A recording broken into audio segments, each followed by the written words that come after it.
this particular presentation I'm going to attempt is not going to be particularly news driven. I am not a guy that keeps up a lot with the news. I tend to rely on others for that. Instead, it's probably going to be more along the philosophical standpoint, because I do try, not saying I'm always successful, not saying I'm always successful often, but I do try to look at things and then think to myself, what does this mean?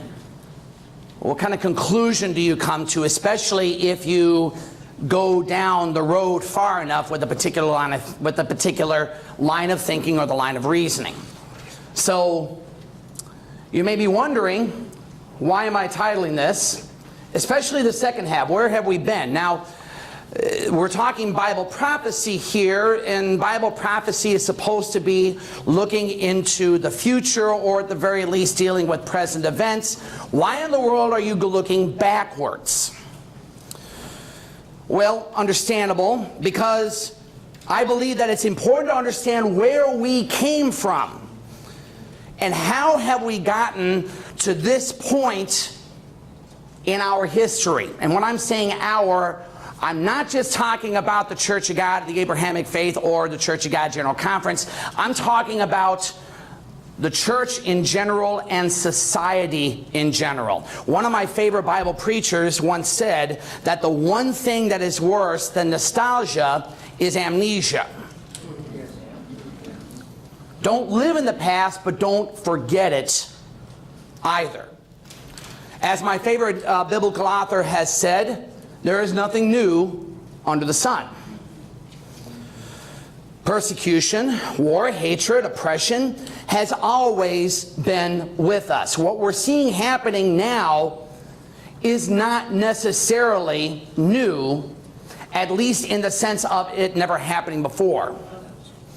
However, at the same time, I will say that I have never seen a time in our history, and I'm only 46, so maybe those of you out there who are older than me, maybe you have a different experience or a different take. Perfectly okay, I'd love to hear it. But I have never seen a time in which religion, and particularly Christianity, has been attacked, despised, marginalized, and insulted as I see it today, and I believe it's going to get a whole lot worse. This is not unique to Christianity. This is true, I believe, of anything that can be out there. The 5 stages of persecution. The first stage, marginalization. In other words, you take whatever it is and you relegate it to a place of unimportance. Well, those Christians aren't particularly important, not worth listening to them. The second stage, and I probably didn't spell the word right, and I apologize if I didn't, the characterization, lampooning, or ludicrous distortion. Hey, did you hear the one about the Christian who finished last in the Indy 500? Well, he had to stop 100 times to ask for directions. The vilification, the act of slander or abuse or to defame. The fourth stage is the criminalization, the process of rendering issues as illegal with legal prosecution.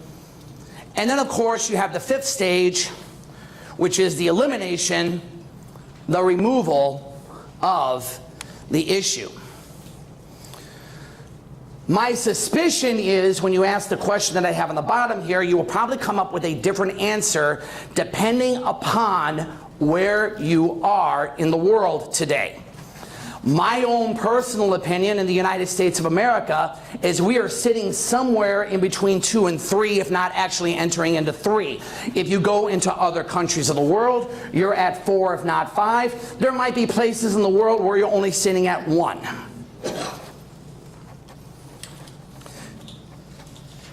So, for the next few minutes, though, I want to ask for your patience. I promise that what I'm going to say is relevant to what we're talking about, but I need to have a little bit of a background for the reason why I'm going in this particular direction. One of my favorite books is a book written by a medical doctor from Racine, Wisconsin, by the name of Dr. Richard Swenson, who wrote a book called Hurtling Toward Oblivion, A Logical Argument for the End of the Age.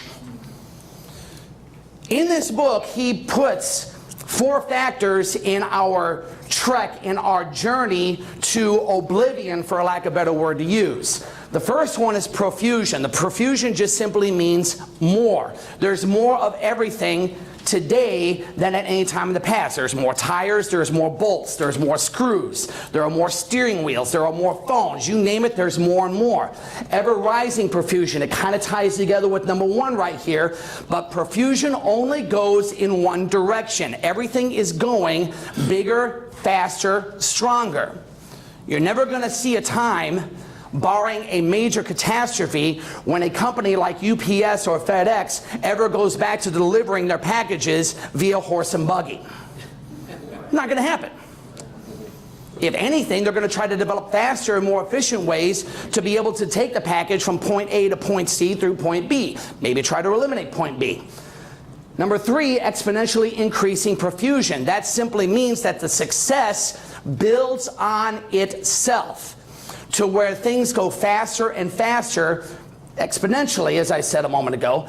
And the fourth part is the fallen aspect of profusion. In other words, there's in every invention, there is, if I may use this terminology, a dark side to it. Take a toothpick, for example. Toothpick is a very handy thing, but what can happen with a toothpick? You could choke to death on it, can't you? There is a bad side to everything. So when you take all four of these components, you can see what's happening in our world today, can't you? We are seeing a massive technological explosion which has never been seen in the past. How would our grandparents and our great-grandparents view our world today? At the same time, you're also seeing evil advance in greater and greater steps because of the advances in technology. Swenson, in his book, for example, once said that 1,000 years ago, a tyrant could only have killed as many people as he could with the tip of his spear or the edge of his blade. Today, however, a tyrant could eliminate thousands, if not millions, simply with the flip of a switch. Evil, wicked men with terribly misapplied information have always been around. The difference now is, as the old saying goes, a lie can travel around the world before the truth even gets its proverbial pants on. And of course, the greater the technology, the greater potential for evil there is as well as good. And by the way, guys, I don't want to focus just solely on the bad. I mean, the other speakers in here have done a masterful job of pointing out just how great things can potentially be because of the internet, because of our better ways to be able to communicate with each other. My favorite Bible commentator, Matthew Henry, once wrote on Ecclesiastes chapter 7, verse 10, the teacher in that verse says, "Do not say, why were the old days better than these, for it's not wise to ask such questions." Henry once said that God is always good, man always bad, and if there are some aspects of today that are worse than the past, perhaps in other ways they're better. That's definitely true, isn't it? So can we identify any inventions of man which, how did I word it in my outline here, which were the cause for the explosion upward in our technological advances? Now let me preface this by saying, guys, I'm not a historian. I only did a very brief study on this. There may be other things you guys can come up with. There we go. What I'm trying to outline right here, this curve right here represents the advances in technology. And you'll see, if you go back in the past, that the line has remained pretty straight until you get to about here and it starts climbing forward. I believe that there are three things that really advanced our modern technology. That would be the invention of the transistor, perfected in 1947, which allowed the creation of computers, calculators, and so on and so on. You also have the transformer, which allowed for the easy distribution and transportation of electrical energy. And you have the airplane. The first heavier-than flight occurred in 1903 by the Wright brothers at Kitty Hawk, North Carolina. As I said a moment ago, these things caused the bell curve of progress to go from a fairly steady line all the way to the late 1800s, early 1900s, to seeing the line now, which tracks progress, shoots almost straight upward. Have you noticed that? Back in the late 1800s, early 1900s, one historian said, I don't remember his name, I apologize, one said that time in history, our accumulation of knowledge was doubling approximately every 100 to 120 years.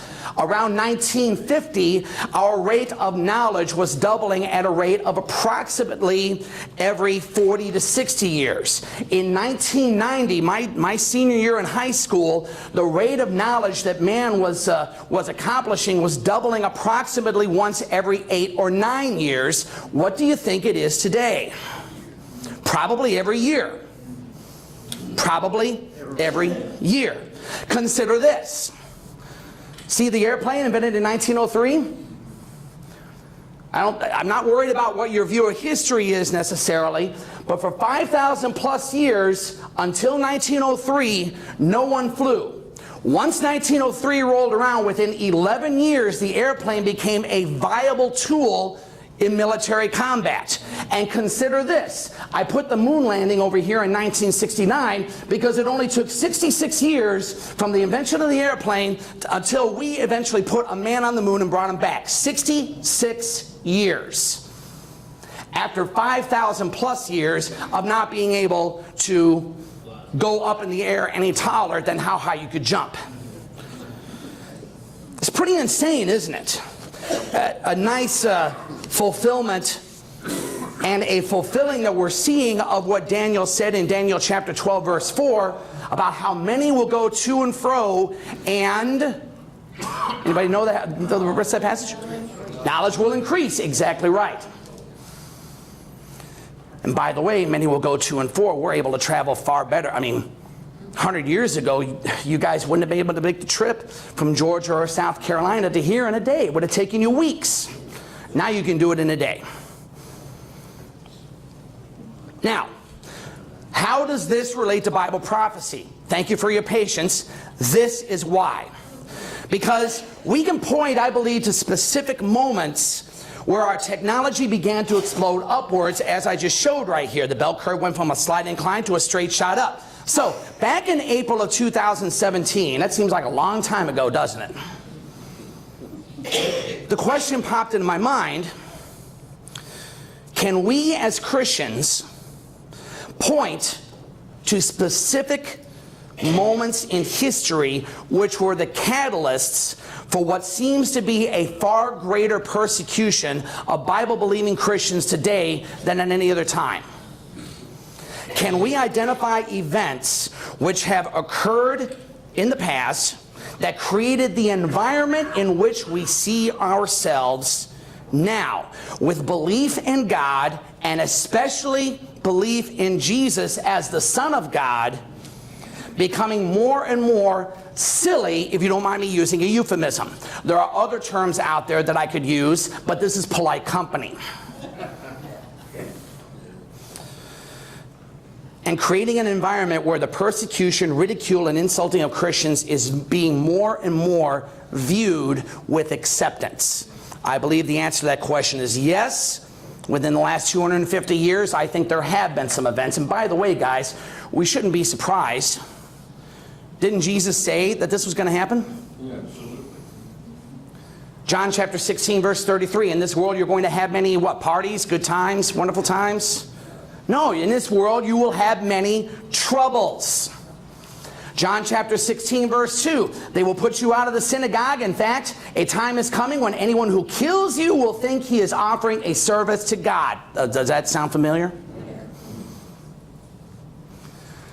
Matthew 24, verses 9 through 12. And I want to thank Brother Craig for this one because he pointed this out. Then you'll be handed over to be persecuted, put to death. You will be hated by all nations because of me. At that time, many will turn away from the faith and will betray and hate each other. I believe that verse 12, this is the next one. Because of the increase of wickedness, the love of most will grow cold. The more wickedness that there is, the more chilly our love is going to be in general. So what in the last 250 years has happened, which I believe has escalated Christian persecution? I think there are 5 events. I'm only not going to go over them very fast, but I think there are 5. Number 1 is the French Revolution of the 1790s. Number 2 would be the writings of Charles Darwin and Friedrich Nietzsche, Origin of Species, Descent of Man, the propagation of the theory of evolution. Number 3 would be the communist revolutions in Russia in 1917 and 1918. You also had China in 1949 and other places around the world. Number 4, you have the sexual revolution in the United States in the 1960s. And number 5, you have the rise of the Ayatollahs and the overthrow of the Shah of Iran in 1979.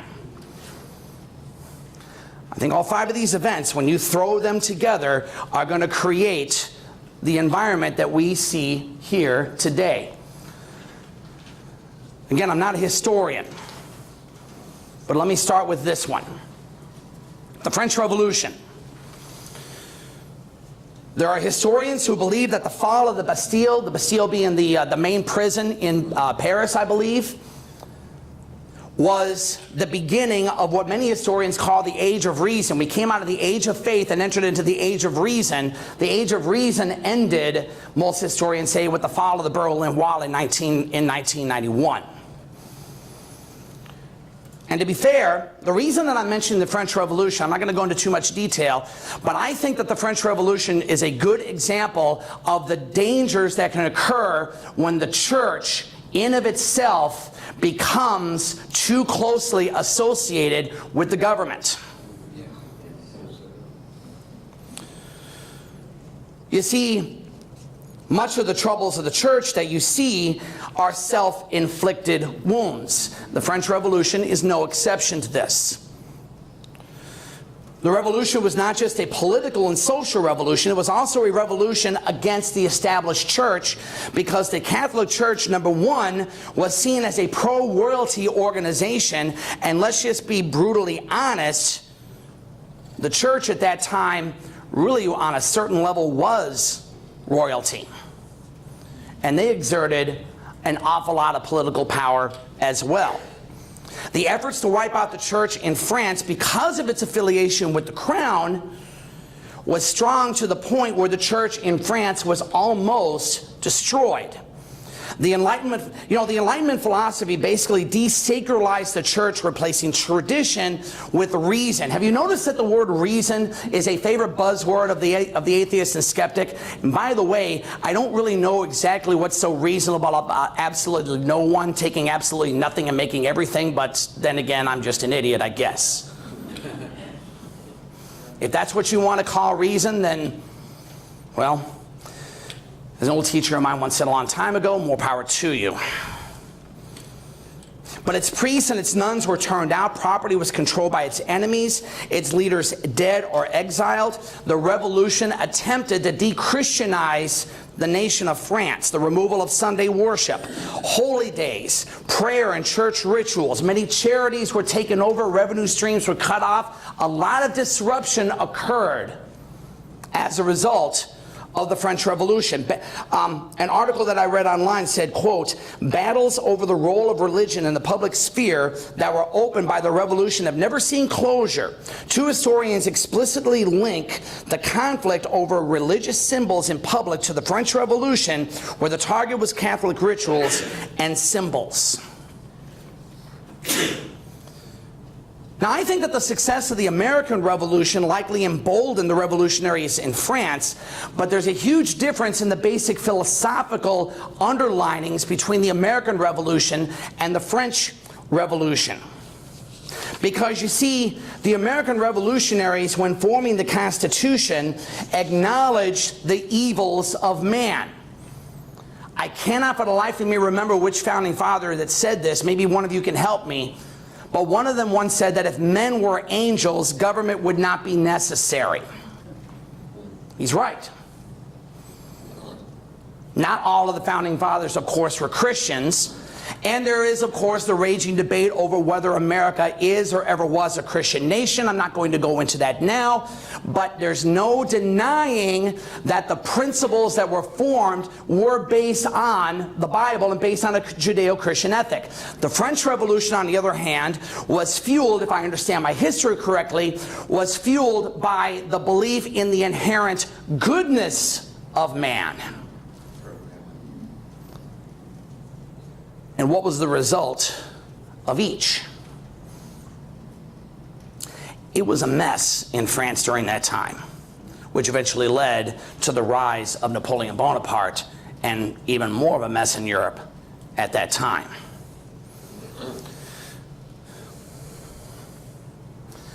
The writings of Charles Darwin and Friedrich Nietzsche in the mid to late 1800s. A molecular biologist by the name of Michael Denton was asked the question, what was one of the greatest influences or effects of the theory of evolution? And his answer was that he believed that it made atheism intellectually possible and even fashionable on a certain level. No longer did man have to rely on God to explain how everything got here. And by the way, as a side note, in another book that I read, I believe it was in Dr. Henry Morris's book, The Long War Against God, he said that in the late 1800s, the vast majority of the opposition to the theory of evolution came from the scientists. Guess who it was during that day that supported it? Anyone want to make a guess? Engels? I'm talking about institutions. The scientists opposed evolution. It was the theologians that supported it. I'm deadly serious. Go figure that one out.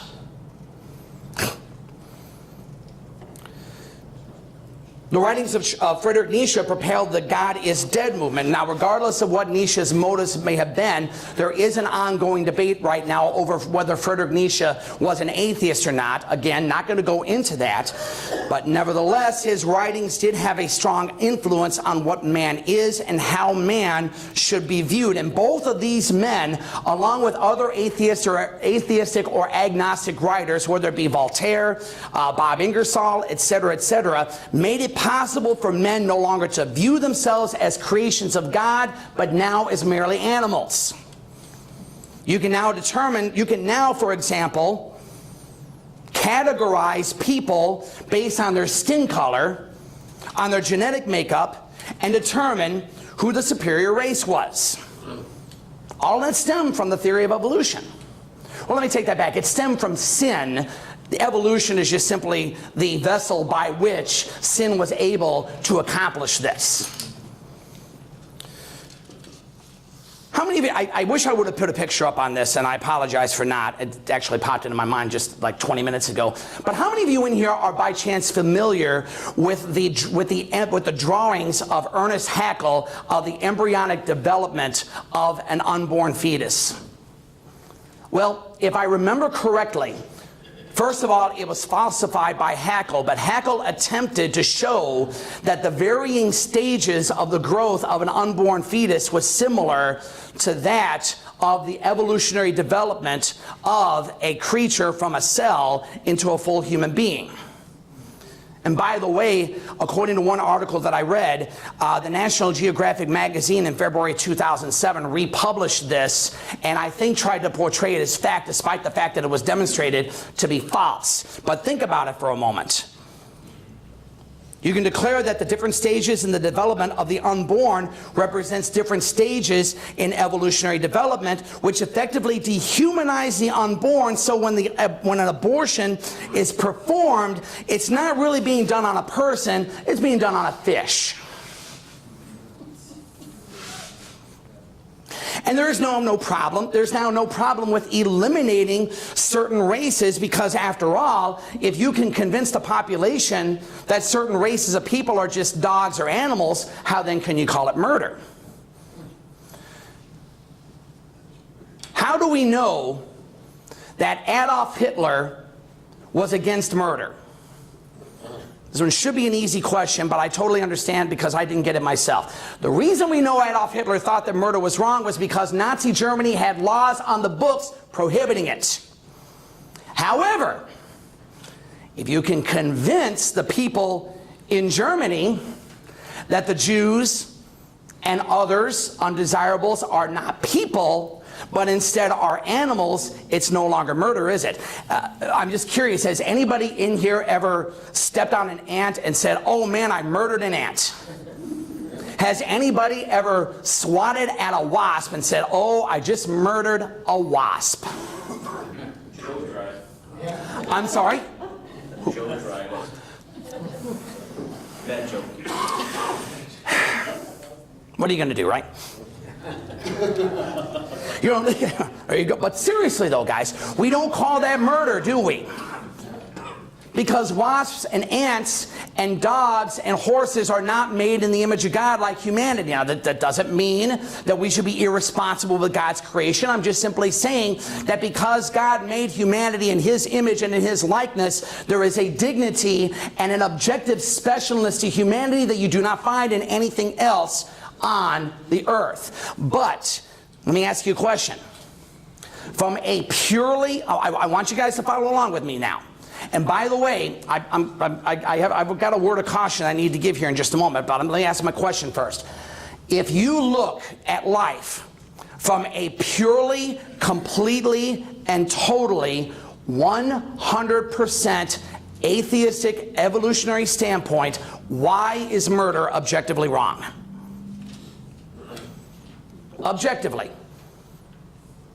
One of my favorite political commentators, a gentleman by the name of Dennis Prager, has debated atheistic philosophers on this very point, and according to what he says, every single atheist philosopher to whom he has asked that question has agreed with him. Now, you can certainly believe that murder is wrong, but there is a difference between believing something and it being objectively true. I could believe that I have 4 wings on my back and jump off the top of this building and I'm going to fly away, but guess what's going to happen? Exactly right. Now let me go on. Now let me stop here for just a moment. I do want to raise one point here.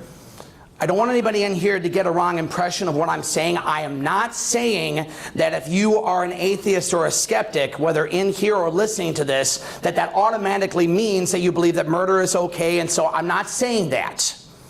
Okay? Please don't misunderstand me. I'm looking at this from a philosophical point of view, not from how people are going to act. Atheists know that murder is wrong. Doesn't Paul say in Romans chapter 2 that, I'm paraphrasing, that the law of God is written on the hearts of every man? That's how he knows. That's how he knows. You know, you can certainly believe that murder is wrong in an atheistic world. You can also believe that Neptune is made out of chocolate ice cream. My question is, who cares?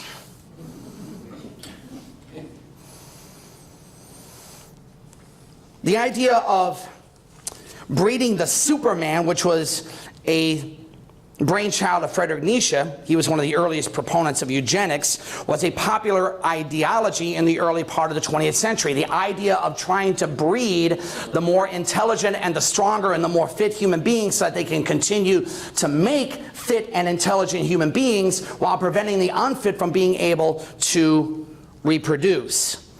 Someone wrote that the definition of irony, you wonder how many feeble-minded and weak people are the ancestors of those who would call for the elimination of the weak and the feeble-minded.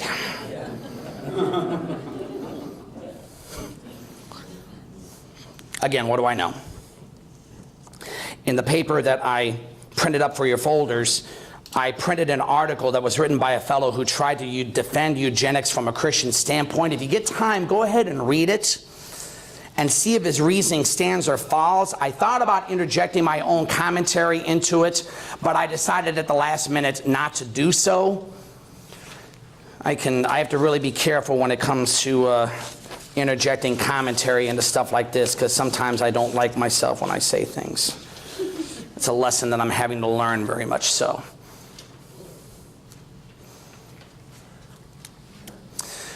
Number 3, the communist revolutions in the 20th century. Communism, being a brainchild of Karl Marx, was the culmination of atheistic thinking in many areas of life: economic, social, and moral, and so on. I believe in the handout that I have a dictionary definition of what communism is. You can check that out for yourself. But communism is atheistic. Its basis. This is not to say that all atheists are communists. I kind of look at this issue in the same way as I do making a cake. Obviously, you cannot make a cake only with an egg, but if you don't have eggs, you can't make a cake. True, there are some Christians who would like to adopt a communistic idea when it comes to how we should treat each other, but as a rule of thumb, societies which have become communistic have been rooted in atheism. And by the way, this is a logical outcome. If you take away God's law, then many things end up becoming permissible in communism. The first command, I'm using a slightly different variation of viewing the 10 Commandments. The first commandment, or first statement, as the Jews would say, is, I am the Lord your God who brought you out of Egypt, out of the land of slavery. Well, that now becomes irrelevant because there's no God who saved you. The second commandment, you shall have no other gods before me, you shall not make an idol. Well, if there is no God, then how can you follow this one? Because how can you have idolatry in an atheistic world? Unless, of course, you decide to set up your own gods. But then that kind of goes against atheism. There is no God. The very definition of idolatry requires, in most cases and in most senses, the need for a God to worship or defy. But atheism teaches there is no God. Therefore, in the sense of sinning against God, there's no such thing as idolatry in an atheistic world. The sixth commandment, do not commit murder. Because if man is nothing more than an animal, he can be worked to death for the greater glory of the government. Why not? You're just a cog in the wheel. If the cog wears out, we'll pull the cog out and put something else in and throw it in the trash. The eighth commandment, do not steal. This one should be pretty obvious because the government owns everything. How can you steal something that doesn't belong to you? No private property means it's impossible to steal. And of course, it's the 10th commandment, do not covet your neighbor's house, wife, servants, animals, or anything else he owns. That kind of becomes irrelevant as well, kind of piggybacking along the 8th commandment. How can you covet something if you already own it, if it belongs to everybody? Take away God's law and the government becomes the supreme ruler. By the way, the Russian Orthodox Church was a huge target of the supreme ruler of Russia. The supreme ruler of Russia, of course, being the government. In 1937 alone, more than 85,000 Russian Orthodox priests were shot and killed, and many more were sent to labor camps from 1927 through 1940. Someone once said that religion is the greatest killer of man in history. That's number 2 on the list.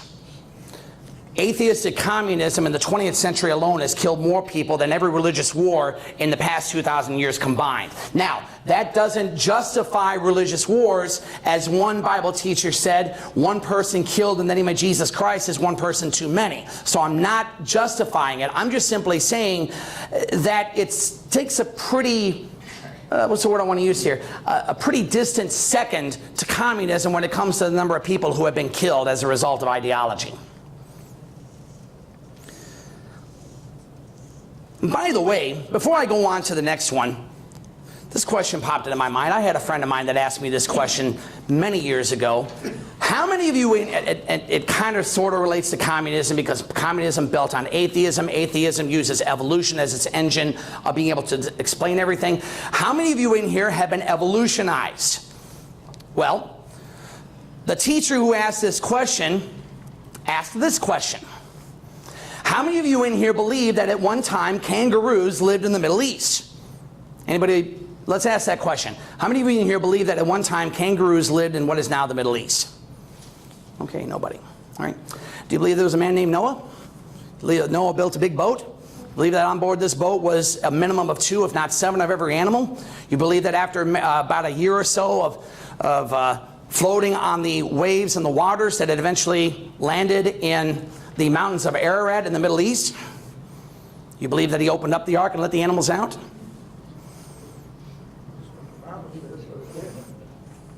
How many of you believe that kangaroos at one time lived in the Middle East?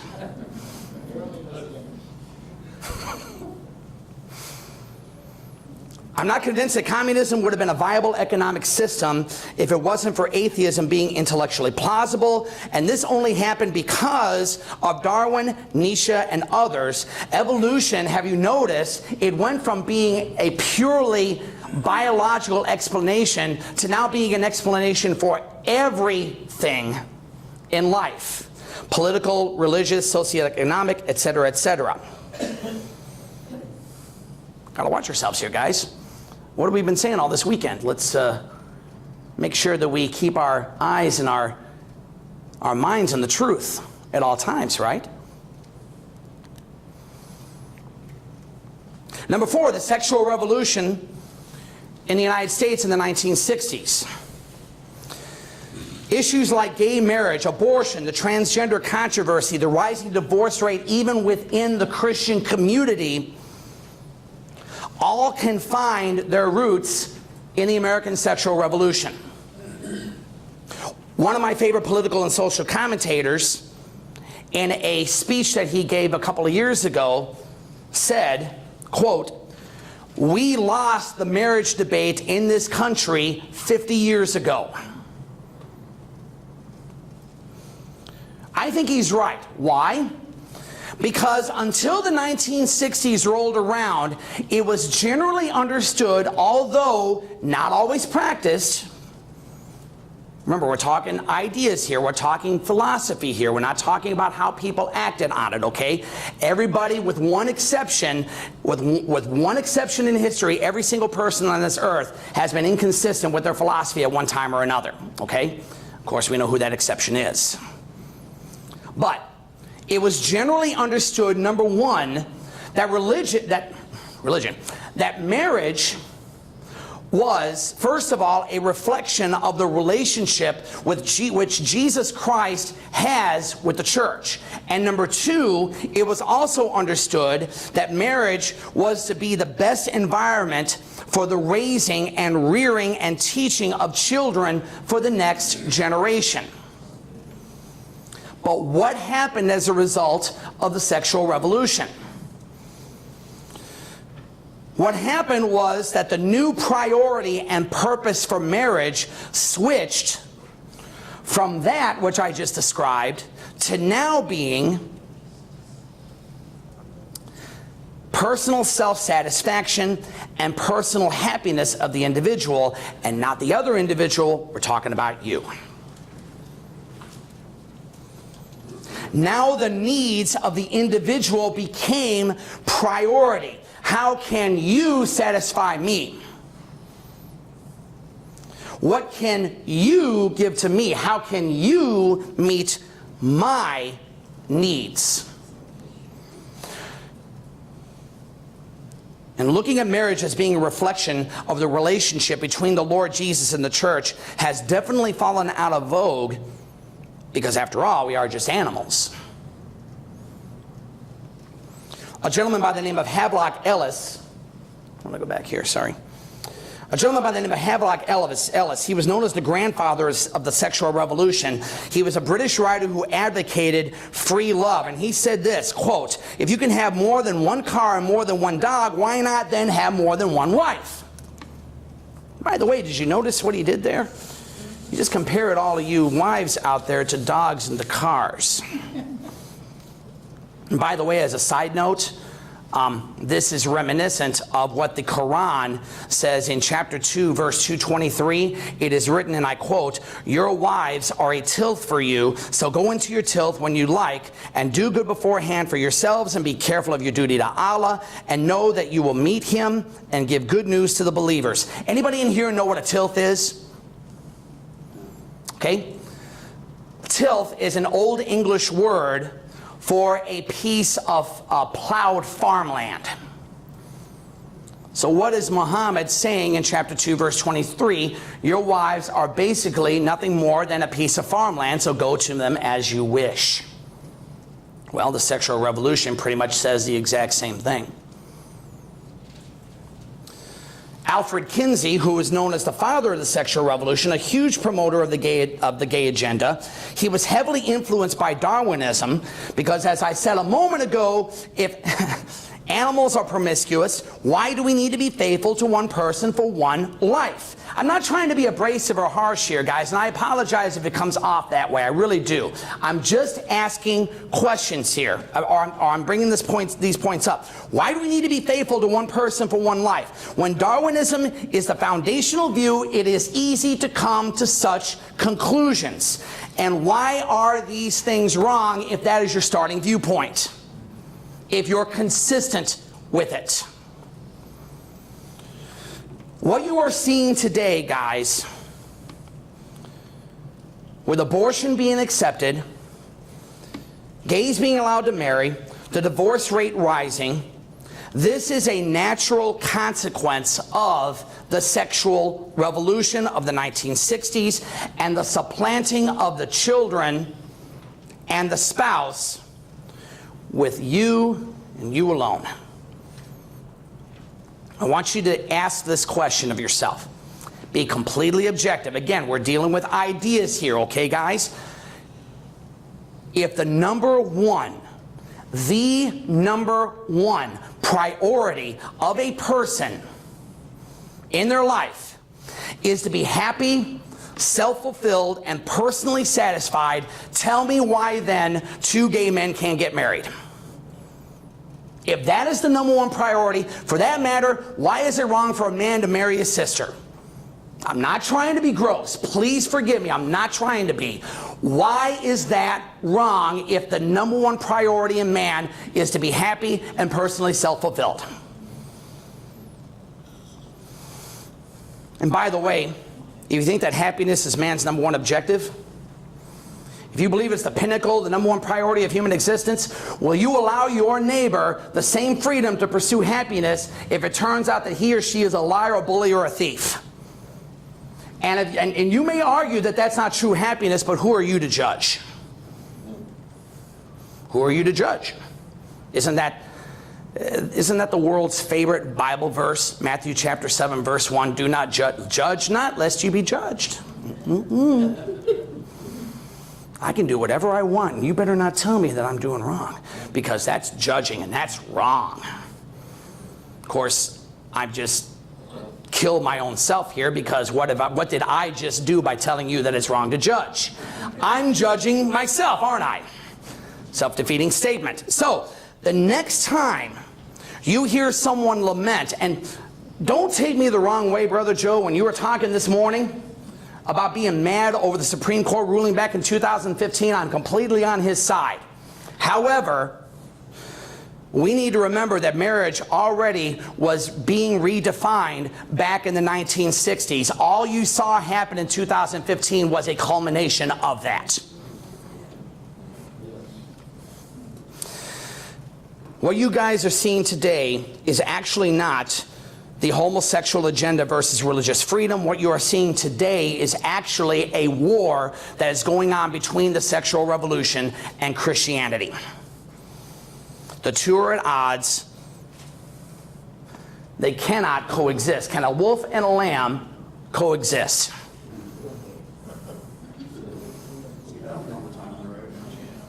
You do, don't you? And by the way, this is a little bit self-defeating too, because what is the bumper saying? The only way is to coexist. A little self-defeating there also, isn't it?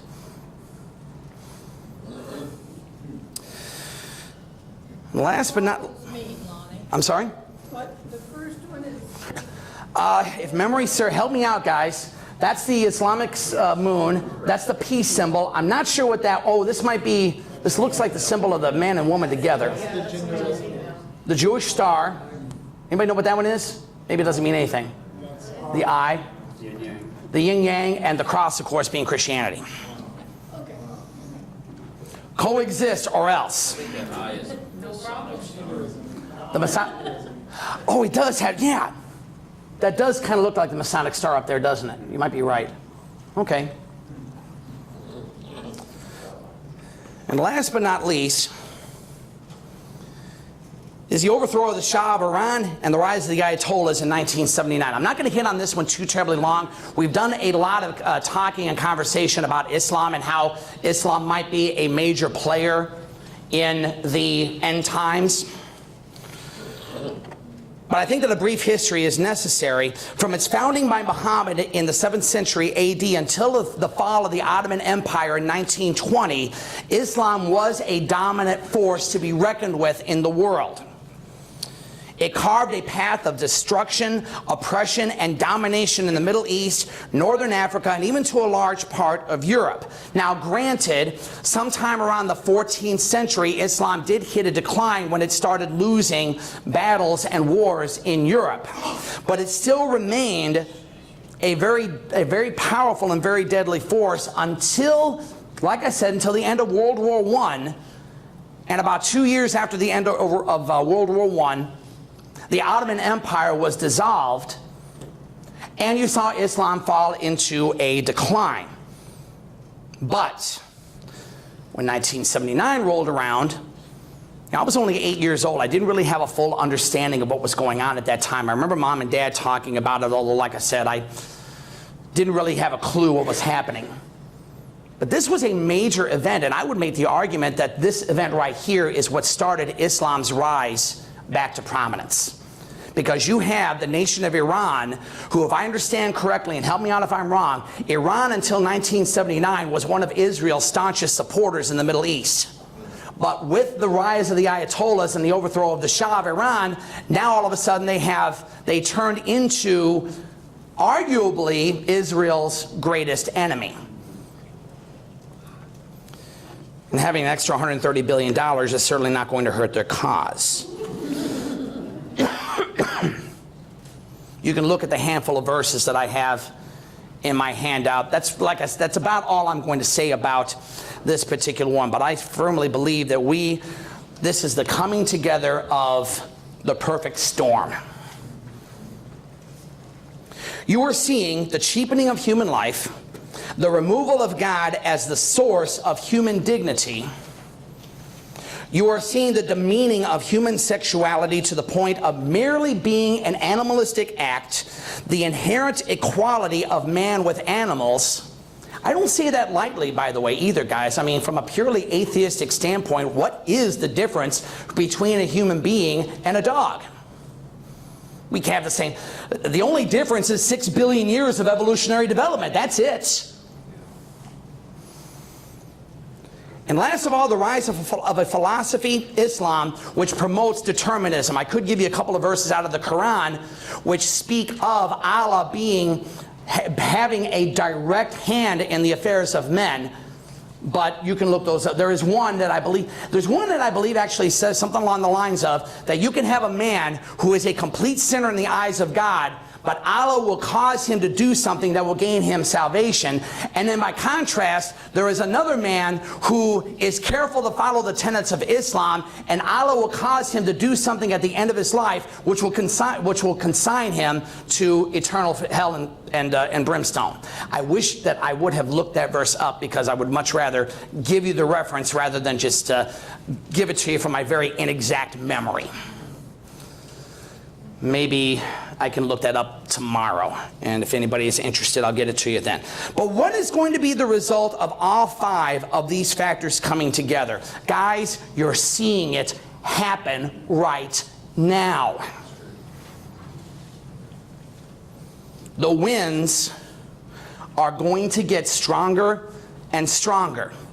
And by the way, as I said a little while ago, Jesus already warned us this was going to happen, didn't he?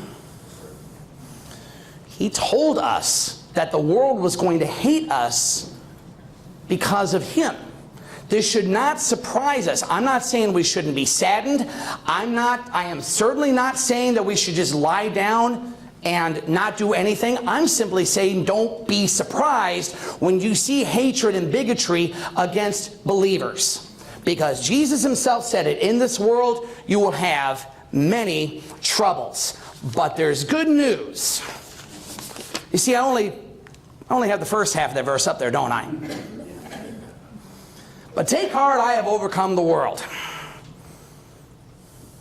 Take heart, I have overcome the world. To wrap this up, a gentleman by the name of Thomas Monson, who is the former president of the Church of Jesus Christ of Latter-day Saints. He died back in January 2018. He said, quote, "May we ever choose the harder right and never the easier wrong." As my favorite Bible commentator once said, living a righteous life is very much like tending a garden. You have to work at the garden in order to make it what you want it to be. Have you ever, as one person once asked the question, have you ever seen one of God's gardens? Overgrown grass and weeds and just everything under the sun. It takes work and effort in order to make a garden, doesn't it? And that's how it is with righteousness and wickedness. Sin is easy. Righteousness is hard. May we ever choose the harder right and never the easier wrong. Amen. But the day of the Lord will come like a thief. The heavens will disappear with a roar. The elements will be destroyed by fire. And the earth and everything in it will be laid bare. One day this is going to happen. So, since everything will be destroyed in this way, what kind of people ought you to be? You ought to live holy and godly lives as you look forward to the day of God, and speed is coming. That day will bring about the destruction of the heavens by fire, and the elements will melt in the heat. But in keeping with His promise, we are looking forward to a new heaven and a new earth, the home of righteousness. So then, dear friends, since you are looking forward to this, make every effort to be found spotless, blameless, and at peace with Him. I skipped a little forward to verses 17 and 18. Therefore, my dear friends, since you already know this, be on your guard, so you will not be, look at this, you will not be carried away by the error of lawless men and fall from your secure position.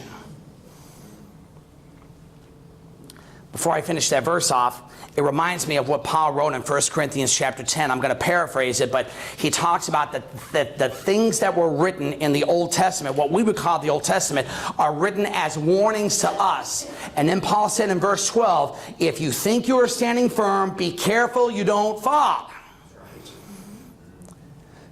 I think Brother Brian and a few others were having this conversation that the best way to learn is from what other people do. Unfortunately, what usually happens, the only way we usually end up learning is for us to go through it ourselves. But if we can learn to avoid the mistakes of others as well as emulate their righteousness, someone once said that a man's life can either be an example or a warning. I would say that a man's life is both an example and a warning. Because I promise you that every single person in this room, there are things about you that other people would love to be more like. And then there are things about you that people are saying, man, I'm glad I'm not like that. We can learn from both. We can learn both. But grow in the grace of and knowledge of our Lord and Savior Jesus Christ. To Him be glory both now and forever. Amen. My favorite Old Testament verse outside of the book of Ecclesiastes is Micah chapter 6, verse 8, in which it says, He has shown you, O man, what is good. And what does the Lord require of you? Act justly, love mercy, and walk humbly with your God. I appreciate your time. May God bless you guys, and I'll see you at supper time tonight.